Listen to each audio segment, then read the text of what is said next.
Jadi kalau misalnya jenengan ziarah ke makam wali, jangan minta ke wali, minta ke Sunan Sokoyo, dari Sunan Kudus. Wahai Sunan, saya mau jago wali kota Jogja. Duk direstui, digampangki, dilancarkan, tidak boleh. Saya lagi sakit, tolong supaya saya sembuhkan saya. Tidak boleh, itu syirik. Tetapi meminta beliau untuk menyampaikan ke Allah itu boleh. Wahai Sunan, tolong sampaikan kepada Allah, berdoalah kepada Allah, Tuhanku dan Tuhanmu, agar Allah menolong saya, sembuhkan saya dari sakit saya. Itu boleh. Karena mintanya masih kepada Allah, tidak kepada beliau. Beliau adalah orang yang kita minta untuk berdoa kepada Allah. Itu masih boleh. Sebagaimana Nabi Muhammad ketemu dengan Nabi Musa alaihissalam, arwahnya, rohnya. Jadi kalau kita berziarah, hati-hati, jangan sampai syirik. Tapi kalau sekedar begitu, tawasul begitu masih diizinkan, masih diperbolehkan. Kenapa? Dalam Al-Quran surat Al-Baqarah 154 Allah berfirman, wala taqulu lima yuqtalu fi sabilillahi amwat bal ahya'u walakin la tashkurun. Jangan kamu sebut orang yang sudah meninggal di jalan Allah itu mati. Bal ahya, mereka itu hidup. Mereka itu hidup. Walakin la tashkurun, kalian ini nggak ngerti, tapi mereka hidup. Syaratnya orang-orang yang berjuang di jalan Allah, bukan orang lain. Datang ke kuburannya bapaknya sendiri nggak berlaku. Datang ke kuburan-kuburan terdekat nggak berlaku.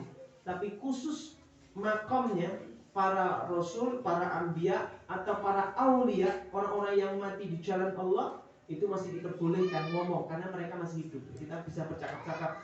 Dia dengarkan kita, tapi kita tidak bisa dengar mereka. Kemarin Pak, saya Jumat yang lalu saya ziarah ke tempel. Saya belum tahu tempatnya seperti apa.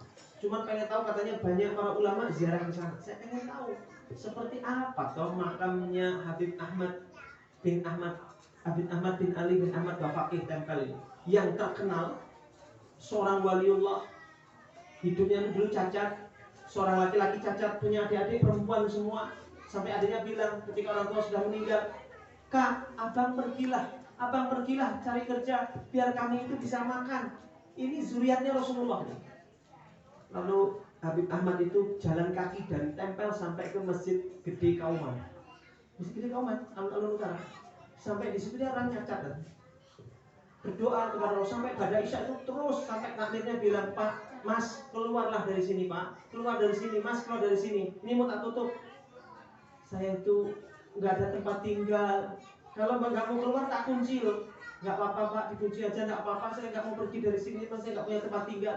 Dikunci semuanya oleh takmir. Di dalam Masjid Gede Kauman beliau sendirian duduk, lalu nangis berdoa kepada Allah. Apa doanya beliau? Ya Allah, kalau bukan Engkau yang memungut saya, siapa yang memungut saya? Doanya beliau. Kalau bukan Engkau yang memungut saya, siapa yang memungut saya? Akhirnya dalam malam hari itu beliau berjumpa dengan Rasulullah, didatangi oleh Nabi Khidir, lalu diajarkan ilmu-ilmu yang subhanallah, ilmunya itu luar biasa. Salah satu ilmu yang diajarkan kepada putra-putranya dan disampaikan ke saya adalah ilmunya beliau. Nek duwe ilmu walau sebesar biji kapuk, nek ikhlas diamalki kuwi ngebaki. Salah satu ilmu yang sampai ke telinga saya dari beliau. Nek jenengan duwe ilmu walau sebesar biji kapuk, nek ikhlas le ngamalki kuwi ngebaki. Ngebaki itu maksudnya berkah, nyukupi, besar pahalanya, besar manfaatnya. Sing penting ikhlas. Nah, saya tuh pengen tahu makamnya beliau, kuburannya beliau.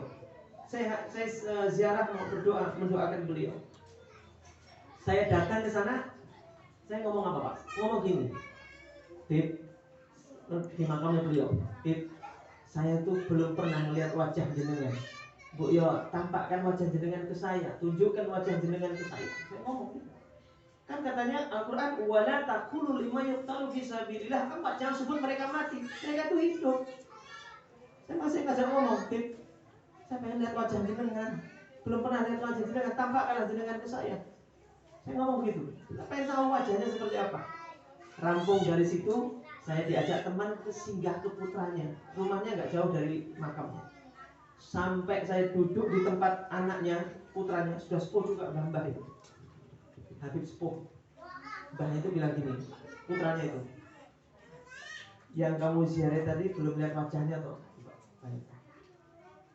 Kamu belum lihat wajahnya toh? Ikut saya sini, tak tunjukkan wajahnya. Kok dia tahu saya ngomong gitu di kuburan? Padahal tidak ada siapa-siapa itu. Dia dengar. Anaknya tahu. Mungkin anaknya ngomong ke Bapak tadi mungkin ngomong kepada putranya. Ini ada peziarah yang pengen lihat wajahku. Tunjukkan, kasih tahu dia mana wajahku. Tunjukkan. Saya ditunjukkan. Ditunjukkan wajah beliau, tunjukkan foto-fotonya. Ini foto-fotonya beliau. Kue selfie orang foto nih. Saya disuruh selfie sama foto nih. Padahal beliau itu orang yang nggak suka kalau ada tamu megang-megang foto, nggak suka. Tapi saya waktu itu disuruh selfie, suruh foto nih. Saya langsung, kau ngerti? Saya ngomong gitu ngerti. Oh iya benar Al-Quran. Orang para wali, orang yang meninggal di jalan Allah itu tidak mati, mereka hidup, dengar mereka itu. Makanya seperti Nabi Musa ketemu Nabi Muhammad bisa bercakap-cakap. Sudah meninggal Nabi Musa, arwahnya itu bisa. Orang yang meninggal masih bisa memberi manfaat kepada orang yang hidup, asalkan dia syaratnya para aulia atau para nabi dan para aulia. Selain itu jangan. Selain itu tidak bisa. Hanya khusus para wali itu bisa. Para jamaah rahimakumullah. Nah, perintah Allah itu apa yang diperintahkan kita? Ketika Isra Mi'raj yang diperintahkan Allah adalah sholat. Itu sebelum Allah menerima perintah sholat, ketika Allah SWT naik ke langit, itu ada sebuah kisah dalam kitab Mukasyafatul Qulub Imam Al-Ghazali. Itu malaikat Jibril menceritakan kepada Nabi Muhammad, ya Muhammad, tidakkah kau tahu dulu di Gunung Qaf itu ada malaikat yang sangat mulia di langit, singgasananya besar. Dia dilayani 70.000 malaikat. Dari setiap nafasnya Allah ciptakan malaikat lagi. Malaikat dilayani 70.000 malaikat. Setiap nafasnya Allah ciptakan malaikat. Tapi sekarang malaikat itu dicampakkan oleh Allah dan singgasananya di puncak Gunung Qaf. Sayapnya dipatahkan oleh Allah, singgasana dicampakkan di situ. Kata Nabi Muhammad, apa salah dia?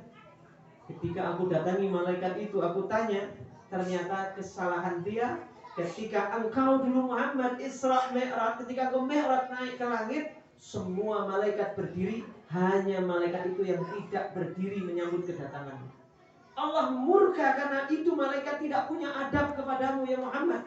Maka aku patahkan kedua sayapnya. Oleh Allah dipatahkan kedua sayapnya, dicampakkan, diturunkan.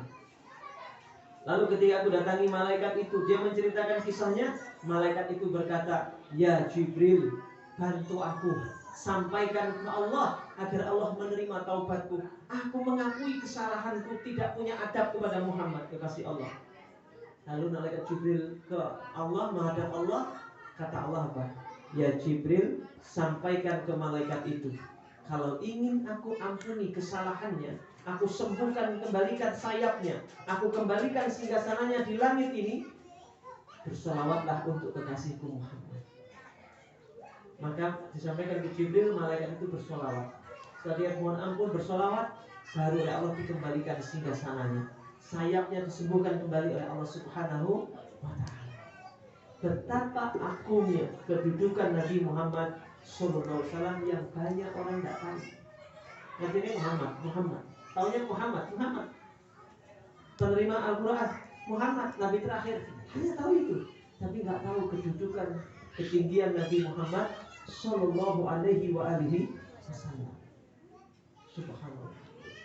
Dan ketika Isra Mi'raj yang diperintahkan kepada Nabi Muhammad bukan ayat zakat, bukan perintah puasa, bukan perintah sedekah, bukan perintah haji dan yang lain sebagainya. Semua lewat malaikat Jibril, tapi khusus sholat dipanggil langsung oleh Allah Subhanahu wa Ta'ala. Yang lain lewat Jibril cukup, tapi sholat ini langsung. Kenapa? Sholat itu komunikasi kita dengan Allah. Sholat itulah Rasul ibadah, kata para ulama. Sholat itu kepalanya ibadah, otaknya ibadah, pusatnya ibadah. Nek sholatnya apik, sing lain mesti apik. Nek salate elek sing lain mesti